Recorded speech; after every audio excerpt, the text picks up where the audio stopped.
अब की बार 400 पार का नारा देने वाली पार्टी महज 240 सीटों पर सिमट कर रह गई। लोकसभा 2024 का आम चुनाव इस बार भारतीय जनता पार्टी के लिए एक अलार्मिंग का काम करता दिखा। क्या वजह रही जिसने बीजेपी को कहीं का नहीं छोड़ा? हालात ये हो गए कि जो पार्टी एनडीए में कभी बड़े भाई की भूमिका में हुआ करती थी, आज वही बड़ा भाई छोटे भाइयों के पैर तक पकड़ने को मजबूर है। नरेंद्र दामोदर दास मोदी भारत के प्रधानमंत्री के रूप में तीसरी बार शपथ लेंगे। भारतीय जनता पार्टी ने राम को अयोध्या में लाकर करोड़ों का सपना साकार किया। राम तो आए, लेकिन राम को लाने वाले पार्टी को वनवास हो गया। फैजाबाद सीट पर अखिलेश यादव ने एक नया एक्सपेरिमेंट किया जो कि काम कर गया। लोकसभा चुनाव में ऐसे कई सारे सीट थे जिन पर पूरे देश भर के जनता की नजर को उम्मीद थी कि उन्हें भाजपा पूर्वांचल या फिर दिल्ली की किसी लोकसभा सीट से चुनाव लड़वाएगी। अपनी नजरों में कुछ नहीं तो कम से कम बिहार तो पवन सिंह डिजर्व कर ही रहे हैं।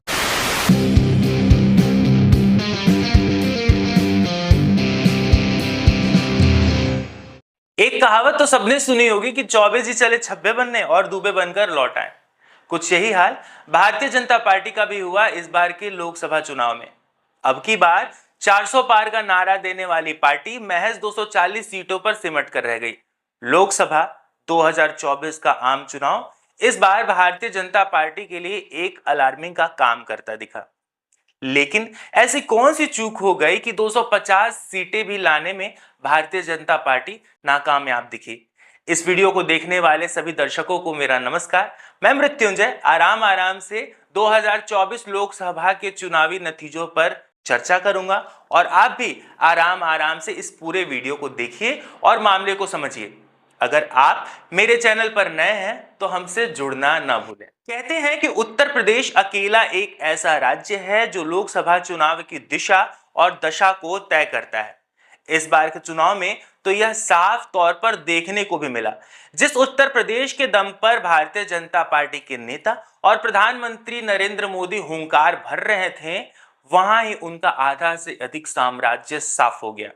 आखिर ऐसी क्या वजह रही जिसने बीजेपी को कहीं का नहीं छोड़ा?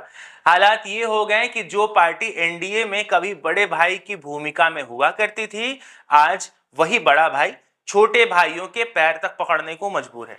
हालांकि एनडीए की अगुवाई में फिर से नरेंद्र मोदी सरकार बनने जा रही है और कल यानी कि 9 जून को नरेंद्र दामोदर दास मोदी भारत के प्रधानमंत्री के रूप में तीसरी बार शपथ लेंगे। नरेंद्र मोदी के अगर करियर की बात करें तो पिछले 30 से 35 सालों में देश ने पहली बार एक ऐसे नरेंद्र मोदी को देखा जिसने हार का सामना किया है। ऐसे में एक बार हमें इस हार की समीक्षा करनी जरूरी है कि कैसे, कहां, क्यों इतनी बड़ी चूक हो गई और कैसे मोदी लहर एक शांत और निराश कर देने वाले मौसम में बदल गया। भारत के जनादेश ने बड़े बड़े दावों और बातों को हवा कर दिया।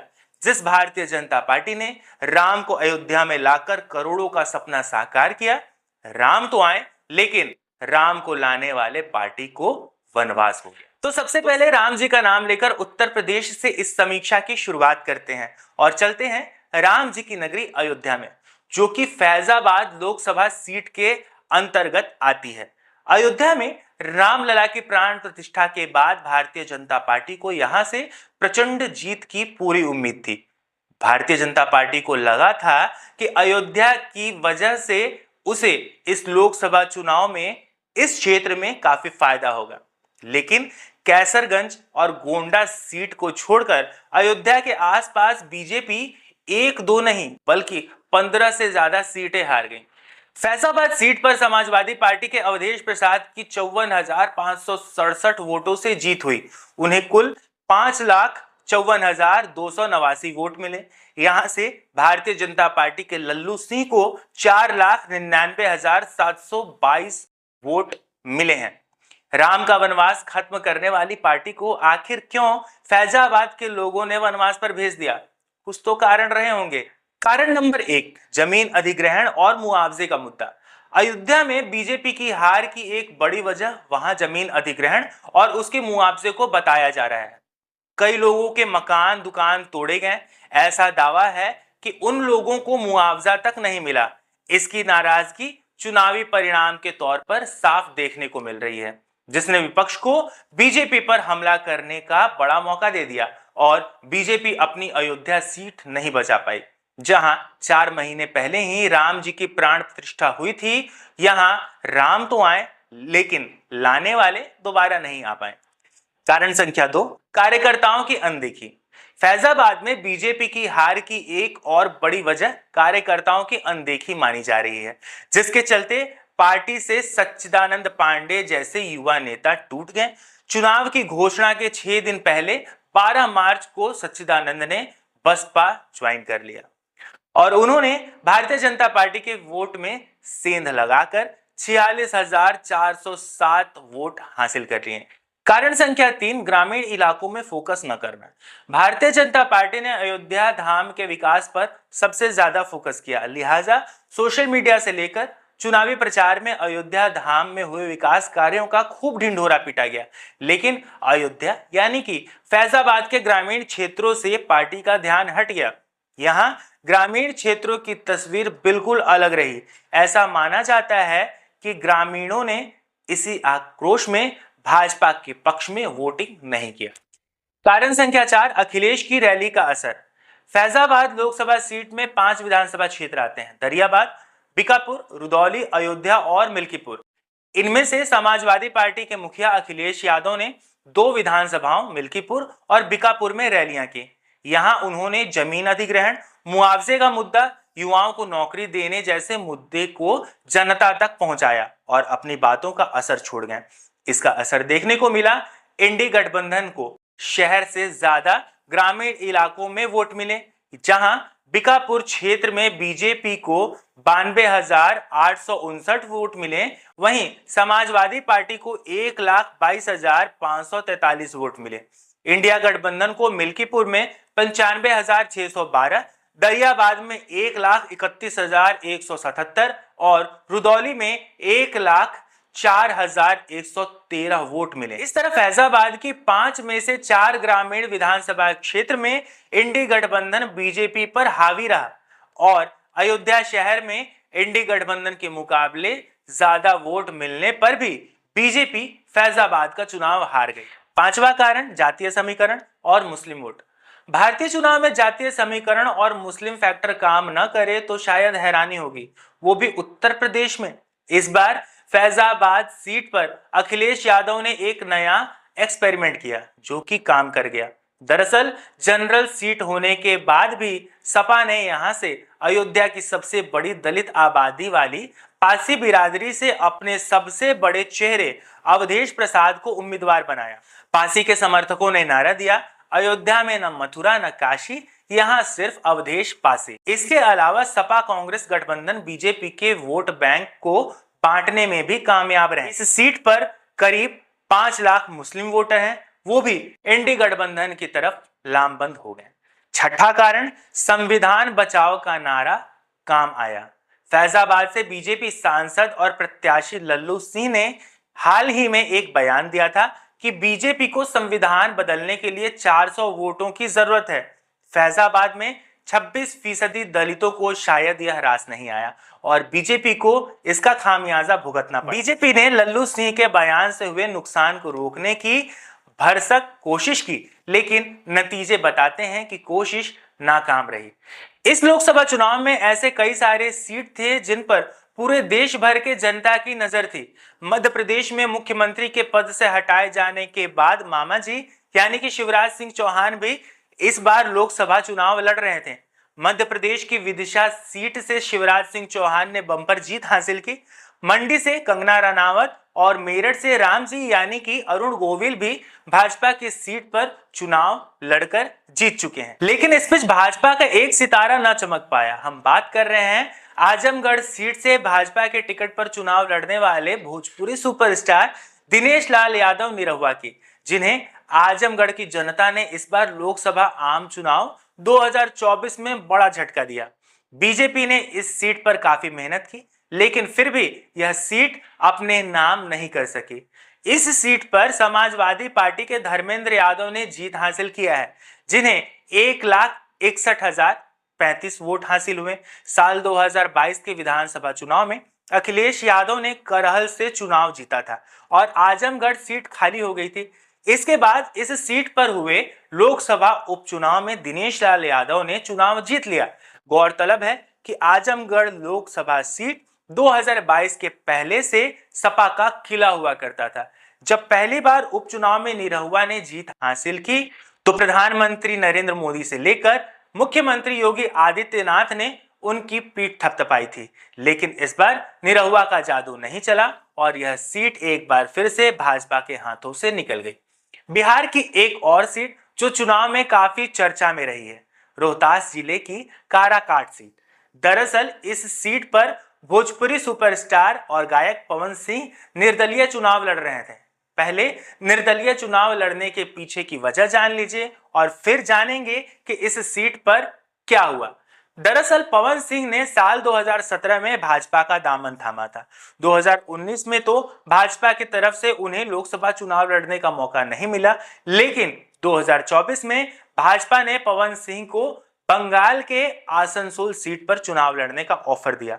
पवन सिंह को उम्मीद थी कि उन्हें भाजपा पूर्वांचल या फिर दिल्ली की किसी लोकसभा सीट से चुनाव लड़वाएगी। अपनी नजरों में कुछ नहीं तो कम से कम बिहार तो पवन सिंह डिजर्व कर ही रहे थे, लेकिन ऐसा नहीं हुआ। पवन सिंह ने आसनसोल का ऑफर ठुकरा दिया और काराकाट से निर्दलीय चुनाव लड़ने का फैसला किया। बंगाल की आसनसोल सीट से इस बार शत्रुघ्न सिन्हा ने संसद की वापसी की है। 2019 में शत्रुघ्न पटना साहिब से कांग्रेस की टिकट पर लड़ते हुए भाजपा के रविशंकर प्रसाद से हार गए थे, लेकिन इस बार तृणमूल कांग्रेस की टिकट पर उन्होंने जीत हासिल की है। अब बात करते हैं एक बार फिर से काराकाट सीट की। काराकाट सीट पर लड़ाई प्रमुख रूप से तो केवल दो कैंडिडेट के बीच थी, पहले पवन सिंह और दूसरे उपेंद्र कुशवाहा, जो कि भाजपा और जेडीयू के संयुक्त टिकट यानी कि एनडीए कैंडिडेट के तौर पर चुनाव लड़ रहे थे। लेकिन यहां कम्युनिस्ट पार्टी के राजा राम सिंह ने बाजी पलट दी और इस सीट को अपने नाम कर लिया। साल 2024 का चुनाव नरेंद्र मोदी के संसदीय क्षेत्र यानी कि वाराणसी के लिए भी इस बार निराशाजनक रहा। हालांकि इस सीट पर तीसरी बार नरेंद्र मोदी ने जीत हासिल की और संसद तक पहुंचने में कामयाब रहे। मोदी ने इंडी गठबंधन के प्रत्याशी अजय राय को 1,52,513 वोटों से हराया। पीएम मोदी को 6,12,970 वोट मिले, जबकि अजय राय को 4,60,457 वोट मिले। इसमें निराश कर देने वाली बात यह है कि इस बार मोदी की जीत का मार्जिन 2014 और 2019 की तुलना में कम रहा। मतगणना के बाद से ही इस बात की चर्चा रही कि भारतीय जनता पार्टी का सबसे बड़ा गढ़ माने जाने वाला वाराणसी में पार्टी के सबसे बड़े शख्स की जीत का मार्जिन आखिर क्यों कम रहा। 4 से 5 लाख तक के वोट मायने रखते हैं। सड़क मार्ग, रेल मार्ग, जल मार्ग सहित वाराणसी के सैकड़ों विकास परियोजनाओं के बदौलत बीते 10 सालों में शहर की तस्वीर बहुत हद तक बदल चुकी है। काशी का टूरिज्म इंडस्ट्री टॉप पर पहुंचने के साथ साथ यहां के विकास मॉडल को भी अब देश में एक उदाहरण के तौर पर देखा जाता है। इसके अलावा प्रधानमंत्री मोदी के बतौर सांसद रहते हुए खुद तकरीबन 50 बार काशी दौरे की वजह से शहर हमेशा से ही देश और दुनिया की चर्चाओं के केंद्र में रहा। कहा जाए तो 90 के दशक से ही वाराणसी को बीजेपी का सबसे बड़ा गढ़ माना गया है। 2024 लोकसभा चुनाव का बिगुल बजने से कई महीने पहले ही प्रधानमंत्री मोदी की बड़ी जीत के लिए बीजेपी के स्थानीय पदाधिकारियों, संगठन कार्यकर्ताओं को जिम्मेदारी सौंपी गई थी। इसके लिए खुद राष्ट्रीय नेतृत्व के बड़े नेता काशी दौरे पर पहुंचते थे और स्थानीय नेताओं से फीडबैक भी लेते थे। वाराणसी में ही अकेले बीजेपी के 8 विधायक, 3 मंत्री, 3 एमएलसी और पार्टी से ही एक मेयर सत्ता में काबिज हैं। लेकिन ऐसा लगता है कि सभी मोदी मैजिक के इंतजार में बैठे थे। पब्लिक से इनका किस तरह से मिलना हुआ, यह बड़ा सवाल है।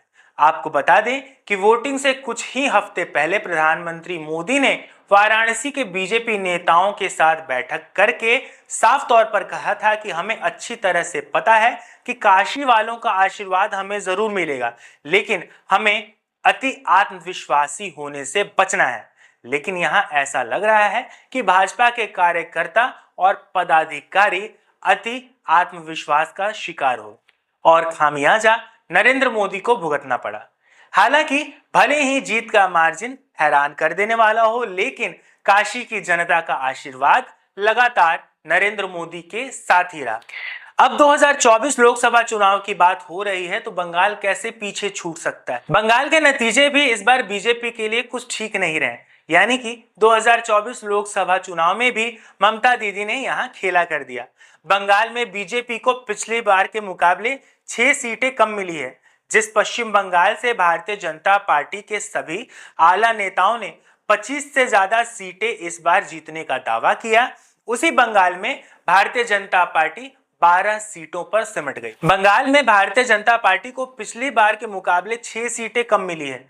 जिस पश्चिम बंगाल में भारतीय जनता पार्टी के सभी आला नेताओं ने 25 से ज्यादा सीटें इस बार जीतने का दावा किया, उसी बंगाल में भारतीय जनता पार्टी 12 सीटों पर सिमट गई। पश्चिम बंगाल में बीजेपी के पुराने और जमीनी स्तर से जुड़े नेताओं का मानना है कि इस बार उम्मीदवारों के चयन की वजह से बहुत सारी सीटें हाथ से निकल गई। खास तौर पर दिलीप घोष जैसे कद्दावर नेता को जीती हुई मिदनापुर सीट से हटाकर वर्धमान दुर्गापुर सीट से खड़ा करना एक बड़ी भूल बताई जा रही है। दिलीप घोष को मिदनापुर से हटाने पर बीजेपी को न सिर्फ मिदनापुर सीट का नुकसान हुआ, बल्कि आसनसोल, दुर्गापुर और वर्धमान सीट पर भी इसका खासा असर देखने को मिला। इसके पीछे की वजह बंगाल बीजेपी में आपसी गुटबाजी बताई जा रही है। झाड़ग्राम और जंगल महल की कई सीटों पर उम्मीदवारों का फैसला सही नहीं रहा। ऐसे में सवाल उठ रहा है कि क्या दिल्ली के आला नेताओं के साथ बंगाल के आला नेताओं का तालमेल सही नहीं था? बंगाल के नेताओं ने क्या सही जानकारी दिल्ली के नेताओं तक नहीं पहुंचाई? पश्चिम बंगाल में बीजेपी के निराशाजनक प्रदर्शन की दूसरी बड़ी वजह बूथ स्तर पर संगठन की पहुंच नहीं होना बताई जा रही है। लेकिन कई राज्य ऐसे हैं जहां बीजेपी ऑल विन की स्थिति में है। दिल्ली, उत्तराखंड, हिमाचल, मध्य प्रदेश, अरुणाचल प्रदेश, त्रिपुरा में भाजपा ने क्लीन स्वीप किया है। अगर आपने ध्यान दिया हो तो भाजपा के क्लीन स्वीप वाले राज्यों में मैंने दिल्ली का भी नाम लिया, यानी कि दिल्ली में केजरीवाल इस बार फिर से चूक गए। मौजूदा समय में न्यायिक हिरासत झेल रहे केजरीवाल की आम आदमी पार्टी को पंजाब के 3 सीटों होशियारपुर, आनंदपुर साहिब और संगरूर संसदीय सीट पर जीत हासिल हुई है। अब एक नजर डालते हैं इस लोकसभा चुनाव में ऐसे बड़े उम्मीदवारों पर जिन्होंने सबसे बड़ी मार्जिन के साथ लोकसभा चुनाव में जीत हासिल किया है। इस सूची में सबसे ऊपर हैं भाजपा के शंकर लालवानी, जिन्होंने मध्य प्रदेश के इंदौर से चुनाव लड़ा था। इन्हें कुल 12,26,751 वोट मिले हैं। मार्जिन की बात करें तो अपने नजदीकी प्रतिद्वंदी से इन्होंने 11.72 लाख वोटों से जीत हासिल किया है। दूसरे नंबर पर हैं रकीबुल हुसैन, जो कि कांग्रेस की टिकट पर असम की धुबरी से चुनाव जीते हैं। हुसैन ने 10,12,000 की मार्जिन से इस चुनाव में जीत हासिल की है। तीसरे नंबर पर हैं शिवराज सिंह चौहान, जो कि विदिशा से 8.21 लाख मार्जिन से चुनाव जीत गए हैं। 5वें नंबर पर गुजरात से चुनाव लड़ने वाले भाजपा के CR पाटिल हैं। इस सूची में अमित शाह 6ठे नंबर पर हैं। पूर्व सरकार में केंद्रीय गृह मंत्री रहे शाह ने गुजरात के गांधीनगर से दूसरी बार चुनाव लड़ा। उन्हें इस चुनाव में कुल 10,10,972 वोट मिले। नजदीकी प्रतिद्वंदी से मार्जिन की बात करें तो यह आंकड़ा 7,44,000 का है। 2024 लोकसभा के चुनावी नतीजे से जुड़े इस समीक्षा को अब हम यहीं खत्म करते हैं। आशा करते हैं यह समीक्षा आपको समझ आई होगी और अच्छी लगी होगी। अब मिलते हैं अलग मुद्दे पर अगले वीडियो में। तब तक के लिए आप सभी को मृत्युंजय का नमस्कार।